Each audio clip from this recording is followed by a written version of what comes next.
नमस्कार दोस्तों, मेरे यूट्यूब चैनल रमा सर्वे पर हार्दिक अभिनंदन। टेकन फॉर ग्रांटेड, किसी वस्तु या इंसान को कम आंकना और यह मान लेना कि यह हमारे पास हमेशा रहेगा, हमसे दूर कभी नहीं जाएगा और जो सेवा कर रहे हैं उसकी वो मजबूरी है। जी हाँ, अनुभव जी, राज्य के लोग उन्हें महाराजा धीराज की उपाधि दे रखा था। धन तो दोनों हाथों से बांट देते थे वो। अपने गांव के सभी निर्धन व्यक्तियों भिखमंगों के लिए माहवार दान बांध दिया था उन्होंने। किसी भिखमंगे को 10 रुपए मिलते महीने में, किसी को 20 रुपए मिलते। वे सब एक निश्चित तिथि को आकर अपने रुपए ले जाते थे। वर्षों से ऐसा चला आ रहा था। एक भिखमंगा था मंगतू, जो बहुत ही निर्धन था और जिसका बड़ा परिवार भी था। उसे 50 रुपये मिलते थे। वह भी एक निश्चित तिथि को आकर अपने रुपये ले जाया करता था। एक दिन वही तिथि आई, मंगतू रुपये लेने आया, लेकिन धनवान व्यक्ति के मैनेजर ने कहा, भाई थोड़ा हेर फेर हुआ है, 50 रुपये के स्थान पर 25 रुपये अब तुम्हें मिलेंगे। मंगतू बहुत क्रोधित होकर काफी हल्ला करने लगा। उसने कहा, क्या कहा? सदा इससे मुझे 50 मिलते रहे हैं और बिना 50 लिए मैं यहां से हटूंगा ही नहीं। क्या कारण है 25 देने का? मैनेजर ने कहा, जिसकी ओर से तुम्हें रुपए मिलते हैं उनकी लड़की का विवाह है और उस विवाह में बहुत खर्च हुआ भाई। और यह कोई साधारण विवाह तो है नहीं। उनकी एक ही लड़की है, करोड़ों का खर्च है, इसलिए अभी रुपए की थोड़ी असुविधा है, 25 ही ले लेंगे। उस भिखारी ने जोर से टेबल पटका और कहा, इसका क्या तात्पर्य है? तुमने मुझे क्या समझा है? मैं कोई ऐरा गहरा हूं? मेरे पैसे काट कर और अपनी लड़की का विवाह? यदि अपनी लड़की के विवाह में लुटाना है तो अपने पैसे लुटाओ। कई वर्षों से उसे 50 रुपये जो मिल रहे हैं उसका वह आदी हो गया है। अधिकार से वह उनको अपना मानने लगा था।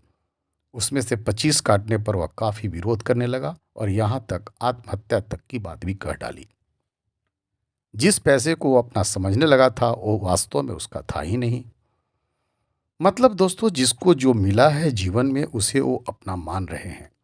उसमें से कटेगा तो लोग विरोध तो करेंगे ही, लेकिन उसके लिए ईश्वर को कोई धन्यवाद कभी नहीं देता लोग। मंगतू ने कभी धन्यवाद दिया नहीं। उस धनवान को आकर कि तू 50 रुपये महीने में देता है मुझे, इसके लिए भी धन्यवाद नहीं देता था। लेकिन जब कटा तो विरोध। जीवन के लिए आपके मन में कोई धन्यवाद नहीं है, मृत्यु के लिए बड़ी शिकायत है। सुख के लिए कोई धन्यवाद नहीं है, दुख के लिए बड़ी शिकायत है। आप सुख के लिए कभी धन्यवाद देने मंदिर गए हैं क्या? दुख की शिकायत लेकर ही गए हैं। जब भी गए हैं आप, जब भी आपने परमात्मा को पुकारा है तो कोई दुख, कोई पीड़ा, कोई शिकायत के चलते आपने कभी उसे धन्यवाद देने के लिए भी पुकारा है क्या? जो आपको मिला है उसकी ओर भी आप पीठ किए खड़े हैं और इस कारण ही आपको जो और मिल सकता है उसका भी द्वार बंद हो जाता है। जीवन में ईश्वर की अनंत अनंत कृपाओं, अनमोल रिश्तों, निस्वार्थ स्नेह को फॉर ग्रांटेड कभी नहीं ले मित्रों। आलसी व्यक्ति का न वर्तमान होता है और न ही भविष्य होता है मित्रों।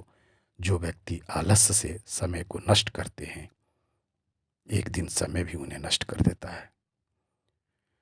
जी हाँ, ईश्वर सबको सफलता का किताब तो दे दिया है मित्रों। आलसी कौन कितना है ये वक्त ने हिसाब से दिया है। जमीर जिंदा रखिए जनाब, खैरात में मिले पंखों से दुनिया कभी फतेह हुई है क्या? गुरूर तो ये होनी चाहिए कि खैरात में मिली खुशी हमें पसंद नहीं, हम गम में भी नवाबों की तरह रह लेंगे। जी मित्रों, वही है जिंदा जिसकी आस जिंदा है, वही है जिंदा जिसकी प्यास जिंदा है।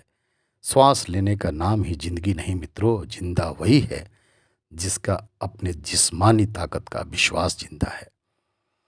जिस्मानी ताकत का विश्वास जिंदा है।